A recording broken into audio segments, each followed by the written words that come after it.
na kuishi kwako kutafanya walio karibu na wewe wajue ya kwamba wokovu uko ndani yako.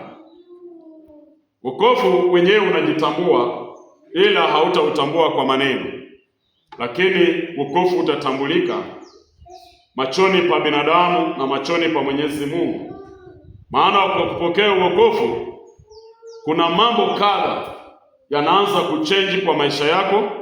Unaanza kuishi maisha mengine ya kipekee kando na yale maisha ambayo ulikuwa unaishi. Bwana asifiwe.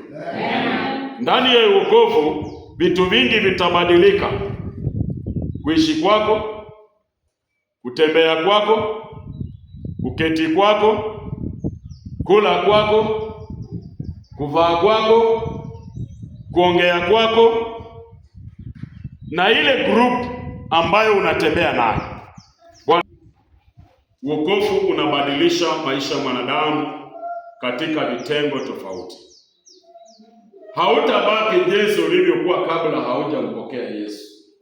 Wakati umepokea Yesu, mambo yana change.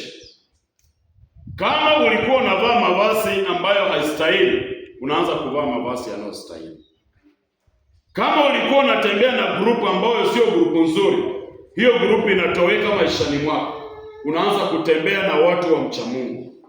Yaani Mungu anakupa marafiki wapya ukipokea wokovu. Unapopokea Kristo, huyu Yesu mwenyewe anakupa marafiki wa kutembea nao. Huyu Yesu mwenyewe anakuandalia watu wa kuzungumza nao. Yesu anakupa watu ambao wanaweza kucancel ama unaweza ukawacancel. Bwana Yesu asifiwe. Amen. Kwa hivyo ukiokoka, mambo yanabadilika. Ukimpokea Yesu, maisha yako yatachange.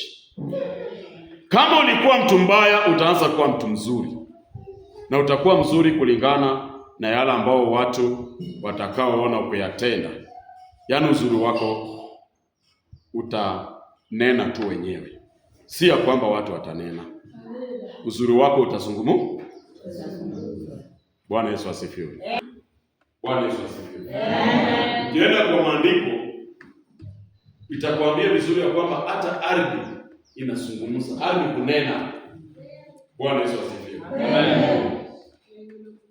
Kwa hiyo wokovu unasaidia maisha ya mwanadamu kubadilika. Ukimpokea huyu Yesu, utakaa maisha mazuri, utakaa maisha yaliyo na nyota, maisha yaliyo na baraka. Hautakaa maisha ya uoga. Lakini usipokuwa ndani ya Yesu, utakaa kwenye maisha ya uoga. Haleluya. Bwana Yesu asifiwe. Uoga itakuja kwa njia mingi Yesu asipokuwa ndani yako.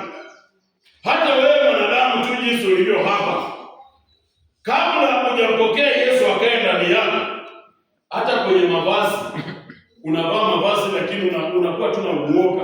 Ukitembea kwa watu unakaa muoga. Yaani unaona hauko sawa. Unajua wanatembeanga aje? Wakifika kwa watu wanatembea wakifanya nini? Wakifuruta ya kuvaa. Yaani nimesema mambo mengi yanabadilika kwenye maisha yako. Kwa nini mtu anateremsha? Anaanza kuwa na uoga, anaona hako sawa. Ametoka nyumbani akiwa na ujasiri ya kwamba amevaa vizuri, yeye ameshinda kwa kuvaa kwa hiyo siku nzima katika Kenya mzima. Lakini cha ajabu anapofika penye watu wako, tena anastaajabu vile watu wanavyomtazama. Haiwezi, kwa sababu ilitengenezwa hivyo. Unaona yuko? Bwana Yesu asifiwe. Lakini unapokuwa ndani ya Yesu, Yesu anakuandaa. Ukivaa mavazi, mwili wako unafeel ya kwamba umeufunika vizuri. Yaani unatembea bila wasiwasi, unatembea bila uoga. Ukipita mahali wanaume wako, hauna wasiwasi wote, uko very comfortable. Bwana Yesu asifiwe. Ukitaka kujua Yesu kwa ndani yako ni rahisi.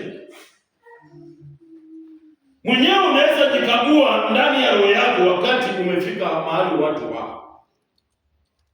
Utajua niko na Yesu ama sina Yesu. Bwana asifiwe. Amen. Ukimpokea hautaishi maisha ya uoga kila mara. Utakaa maisha ya ujasiri na maisha ya amani. Maana Yesu anatengeneza. Amen. Yesu anafanya nini? Anatengeneza. Yesu anatoa watu kwenye maisha ya aibu Huyu Yesu anatengeneza maisha ya watu waliokuwa wamedharauliwa, siku hizi ndio wanapewa heshima. Amina. Yale maboma ambayo shetani alikuwa ameyaharibu, nowadays ndio maboma ambayo imeheshimika. Zile familia ambazo watu walikuwa wanazicheka zimekuwa familia za kuheshimika. Bwana Yesu asifiwe. Ukitaka kuona uzuri, ingia ndani ya Kristo. Tembea na Yesu. Unapokuwa karibu na Yesu, maisha yako yatakuwa salama. Hautakaa kwenye tatizo na kukaa ukiogopa nini. Mambo yako yatakuwa salama. Chochote utakachofanya utafanya na ujasiri, maana unajua Yesu ako pamoja na wewe. Lakini Yesu anapokuwa mbali na wewe, utakaa kwenye uoga.